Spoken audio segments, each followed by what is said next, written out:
Merhabalar arkadaşlar, YouTube kanalıma hepiniz hoş geldiniz. Bugünkü videomda 2 yaş bebeklerin kullanımına uygun fırfırlı etek çalışması paylaşacağım.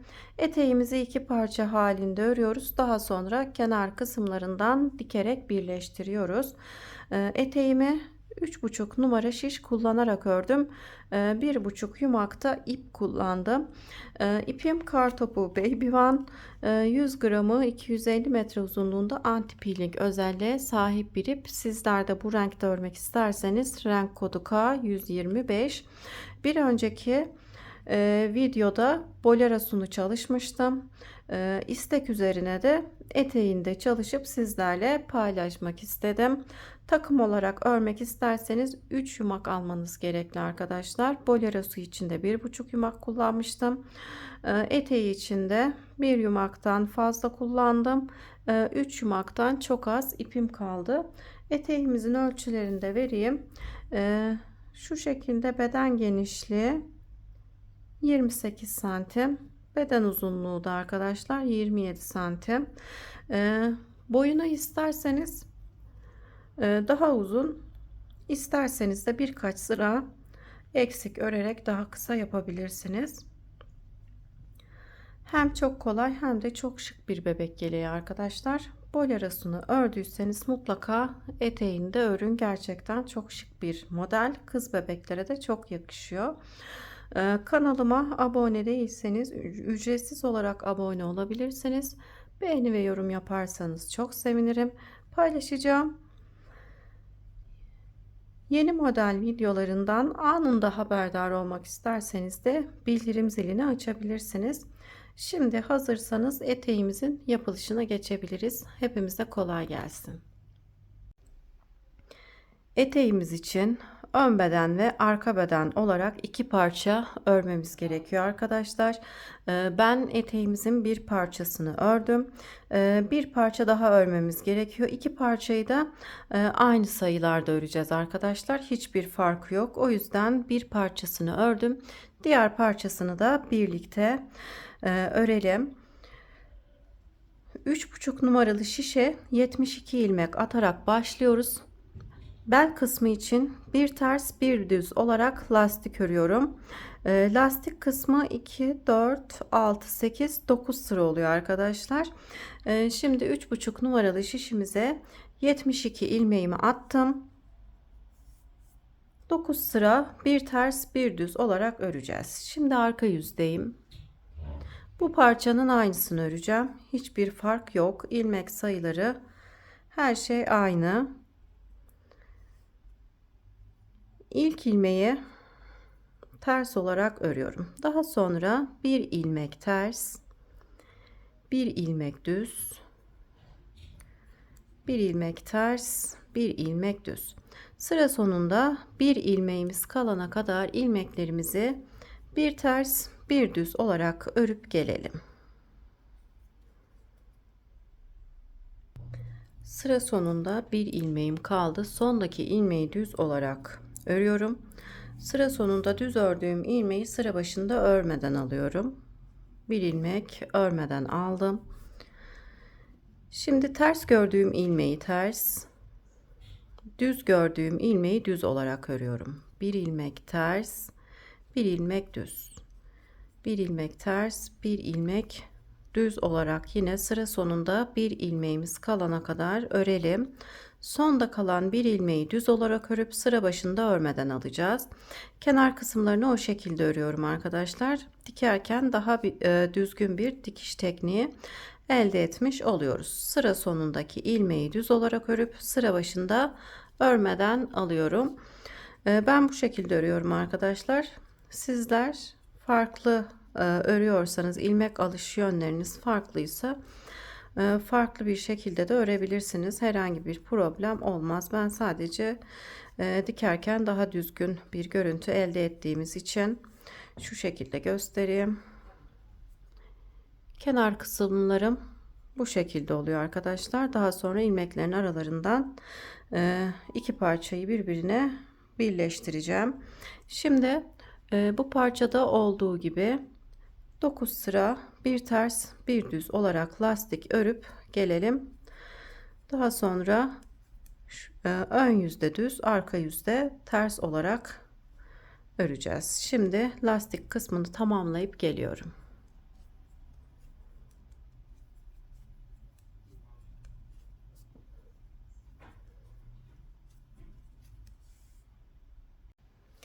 Lastik kısmını bir ters bir düz olarak 9 sıra ördüm. 2, 4, 6, 8, 9.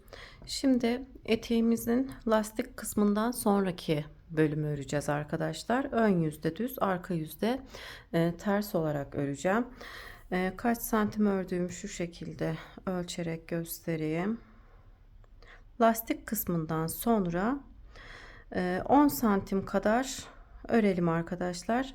Lastik kısmı ile birlikte 12-13 santim.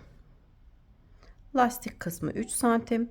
10 santimde düz olan kısım toplamda 13 santim. Sıra sayısı olarak da arkadaşlar arka yüzden sayarsak 2, 4, 6, 8, 10, 12, 14, 16, 18, 20, 22, 24, 26, 28, 30. 30 sıra örmüştüm. Ön yüzde düz, arka yüzde ters olarak 30 sıra olana kadar örüyoruz. Bir ters bir düz olarak lastik kısmını ördükten sonra bel lastiğimizi ilk ilmeği aldıktan sonra düz olarak örüyorum.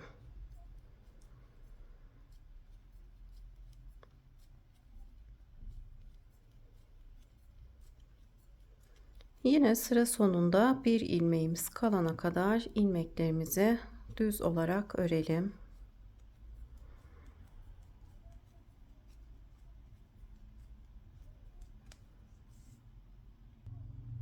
Sıra sonunda bir ilmeğim kalana kadar ördüm. Sondaki ilmeği düz olarak örüp arka yüze geçiyorum. İlk ilmeği örmeden aldıktan sonra ilmeklerimi ters olarak örüyorum.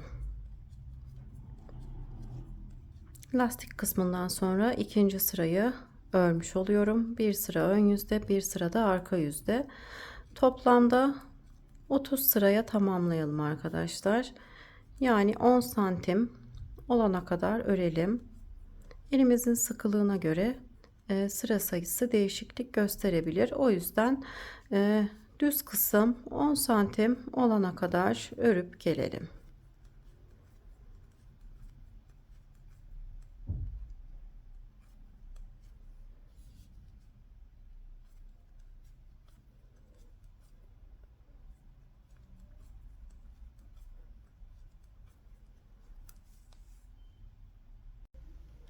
Eteğimizin düz kısmını lastik kısmından sonra 10 santim olana kadar ördüm. 10 santimde 30 sıraya denk geliyor arkadaşlar. Arka yüzde ilk sıradan sayarsanız 30 sıra örmüş oldum. Sizin elinize göre değişiklik gösteriyorsa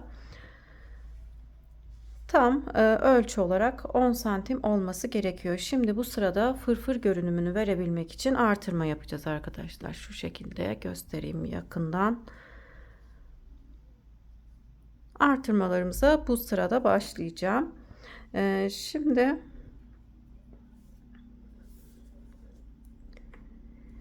ilk ilmeği örmeden aldıktan sonra 4 ilmek ters örüyorum. 1, 2, 3, 4. İpim önde duruyor. Ajur yaparak artırma yapacağım. Bir ilmek düz örüyorum. İpimi tekrar öne aldım. 1, 2, 3, 4. 4 ilmek ters örüyorum. Bu ters ilmekler arkadaşlar sayısı hiç değişmiyor. Ön yüzde 4 ters, arka yüzde 4 ilmek düz olarak örüyoruz. İpim önde, bir ilmek düz örüyorum. Bir ilmek artırma yapmış oldum. Ajur yaparak artırmalarımızı yapıyoruz. İpimi öne aldım. 1, 2, 3, 4. 4 ilmek ters örüp ipimiz önde, bir ilmek düz örüyoruz. Yine ajur yaparak artırmamızı yaptık. 1, 2, 3, 4. 4 ilmek ters ördükten sonra ipim önde, bir ilmek düz örüyoruz. İlk artırma sırasının sıralaması bu şekilde arkadaşlar. Sıra sonuna kadar sıralamamız bu şekilde örerek devam edelim. Sıra sonunda 6 ilmeğim kalana kadar ördüm. 4 ters, ipimiz önde, 1 ilmek düz ördük. Şimdi tekrarlıyorum. 1 2 3 4 ilmek ters ördüm. İpim önde, 1 ilmek düz örüyorum. Sıra sonundaki ilmeği de düz olarak örüp sıramı tamamlıyorum. Şimdi arka yüze geçtim. Arka yüzde yine ilk ilmeğimizi örmeden alıyoruz. 1 2 ilmek ters örüyorum. Ön yüzde 4 ilmek ters örmüştük. Arka yüzde düz örüyoruz. 1 2 3 4 ilmek düz, 2 ilmek ters, 4 ilmek düz, 2 ilmek ters. Arka yüzde sıralamamız bu şekilde devam ediyor arkadaşlar. 4 düz 2 ters olarak arka yüzü tamamlayıp ön yüze geçelim.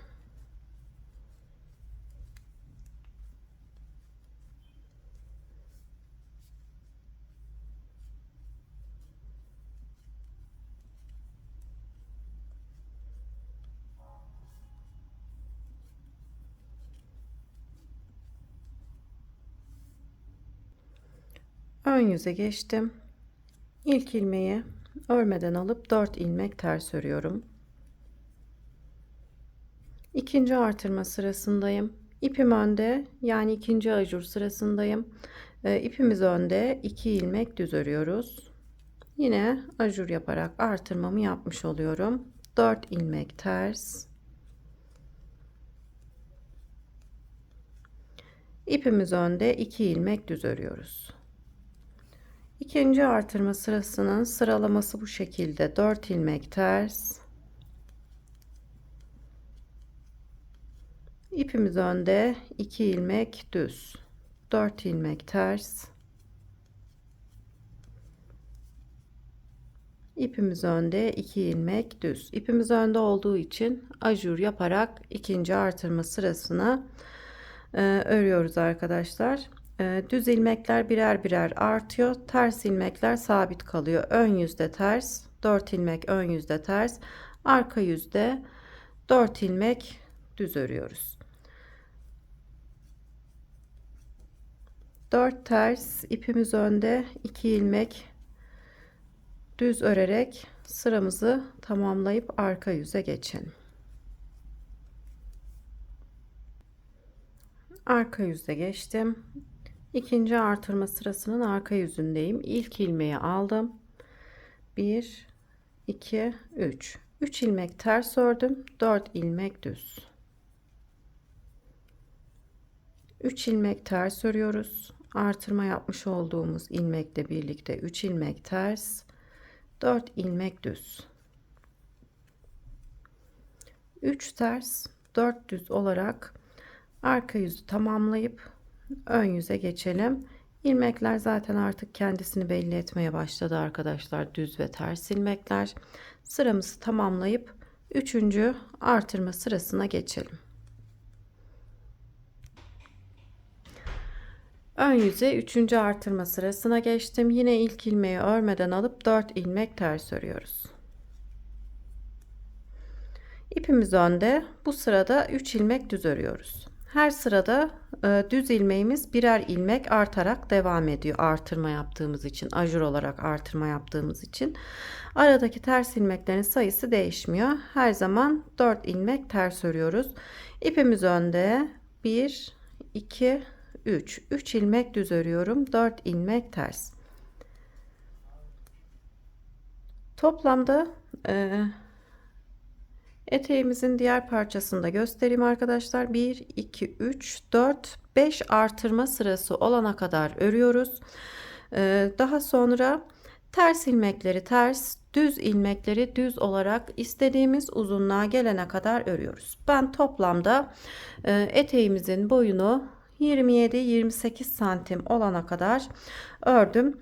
Daha uzun isterseniz birkaç sıra fazla örebilirsiniz. Daha kısa isterseniz de yine birkaç sıra eksik örebilirsiniz. Ben ortalama uzunluğu bu kadar olması gerekiyor arkadaşlar. 5 artırma sırası olana kadar örelim. Dediğim gibi her ön yüzde ajur yaparak birer ilmek artırma yapıyoruz. Toplamda 5 artırma sırası olana kadar ördükten sonra da ters ilmekleri ters, düzleri düz olarak örüyoruz. Arka yüzde ve ön yüzde ilmeklerimiz de kendisini belli ediyor zaten.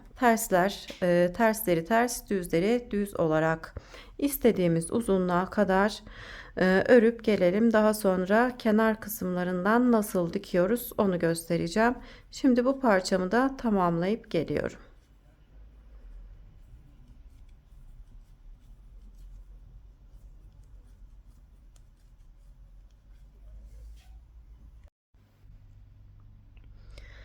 Eteğimin diğer parçasını tam şu kısımdan sayarsak 43 sıra ördüm. Arka yüzde keseceğim. Diğer parçayı da 43 sıra örmüştüm. Sizler de kaç sıra ördüyseniz diğer parçayı, bu parçayı da o sırada örüp arka yüzde kesmeye geçebilirsiniz. Dediğim gibi boyunlu daha uzun isterseniz birkaç sıra fazla, daha kısa isterseniz de birkaç sıra eksik örebilirsiniz. İlk ilmeği aldıktan sonra ikinci ilmeği düz olarak örüyorum. Bir önceki ilmeği üzerinden geçirerek kesiyorum. Bir ilmek düz örüp bir önceki ilmeği üzerinden geçirerek kesiyorum. Bir ilmek düz ördüm. Bir önceki ilmeği üzerinden geçirerek kestim. Kesimlerimizi arka yüzde bu şekilde örerek yapıyoruz.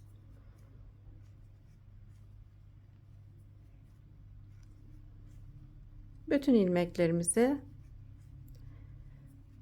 kesip gelelim.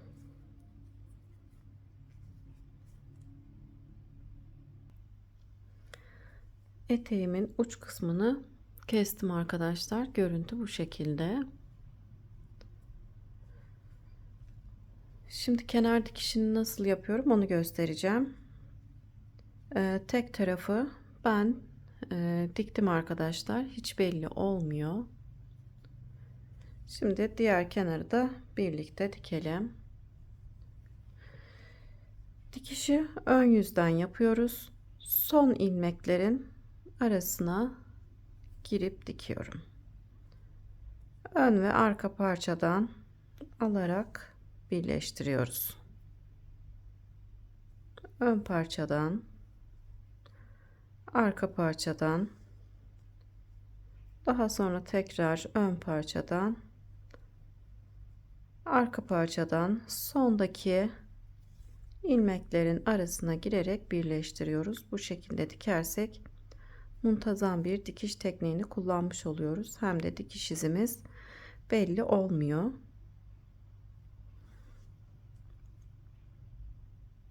Bu kenarı da birleştirip bağcık yapımına geçelim.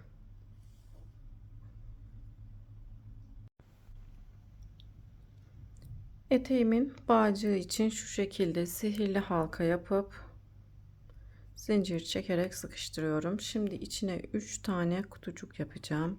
1 2 3 4 zincir çekip halkamın içine girip sabitliyorum. Tekrar 1 2 3 4 zincir çekip halkanın içine sabitliyorum. İpimi çekerek sıkıştırıyorum. Tekrar 4 zincir çekiyorum. İlk kutucuğun içerisine batıyorum. Yine buraya sabitliyorum. 3 tane küçük kutucuğumuz oldu. Şimdi 1 2 3 4 5 zincir çekip dolama yapıyorum. Kutucuğun içine batıyorum. 1 tekrar doladım. 2 3 4 5 kez battıktan sonra bütün ilmekleri toplayıp sıkıştırıyorum. 1 2 3 4 5 zincir çekip aynı kutucuğun içerisine batıyorum.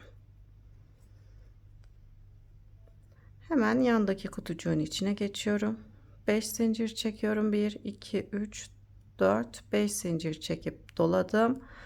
Kutucuğun içine battım. 1 2 3 4 5 kez battıktan sonra bütün ilmekleri toplayıp sıkıştırıyorum.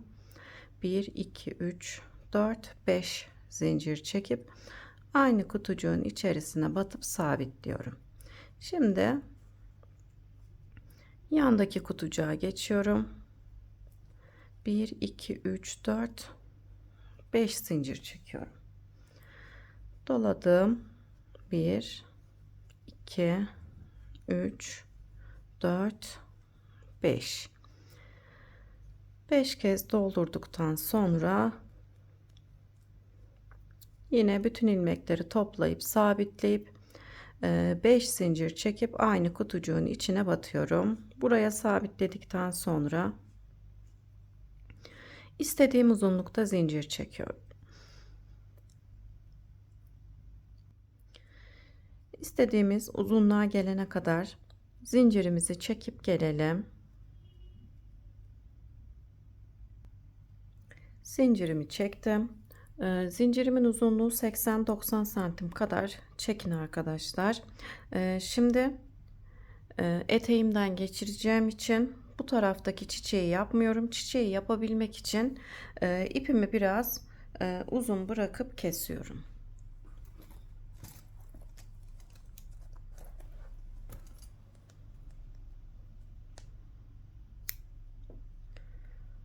Daha sonra iğne yardımıyla arkadaşlar iğneyi geçirip ilmeğime, zincirimin ucundaki ilmeği iğneye geçirip tam eteğimizin orta kısmından geçirmeye başlıyorum. Bu şekilde iğne yardımıyla geçirip gelelim. İğne yardımıyla çekmiş olduğumuz zinciri eteğimizin bel kısmından geçirdikten sonra uzun bıraktığımız ipi çekerek çıkarmamız gerekiyor arkadaşlar.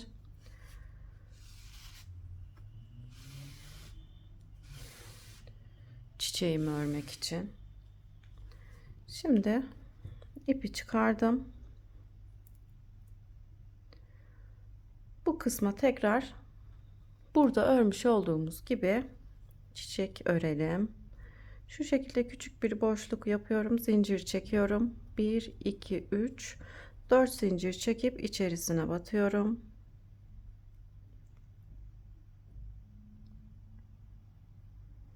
Sıkıştırıyorum. Tekrar 1 2 3 4 zincir çekiyorum. Yine aynı boşluğun içerisine batıp sıkıştırıyorum. 4 zincir daha çekiyorum. 1 2 3 4 zincir çekip aynı ilk boşluğun içerisine yapmış olduğumuz boşluğun içerisine batıyorum. 3 tane boşluğumuz oldu. 1 2 3 4 5 zincir çekip 5 kez içini dolduruyoruz arkadaşlar. 2 3 4 5 kez doldurduktan sonra sıkıştırıp sabitleyip 5 zincir çekip aynı boşluğun içerisine batıyorum. 3 yaprak olana kadar boşluklarımızı doldurup gelelim. Bağcık yaparak eteğimi tamamladım arkadaşlar. Gerçekten çok tatlı, çok şık bir bebek eteği oldu. Şimdi ben sizlere ölçülerini de vereyim.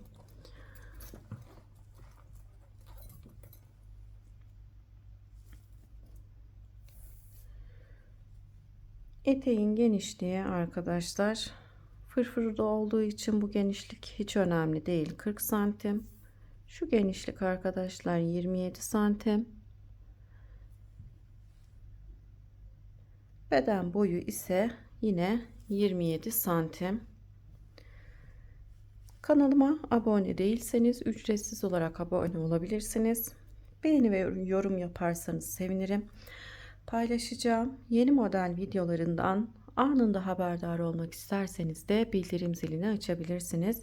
Sonraki model videolarında görüşmek üzere. Şimdilik hoşça kalın.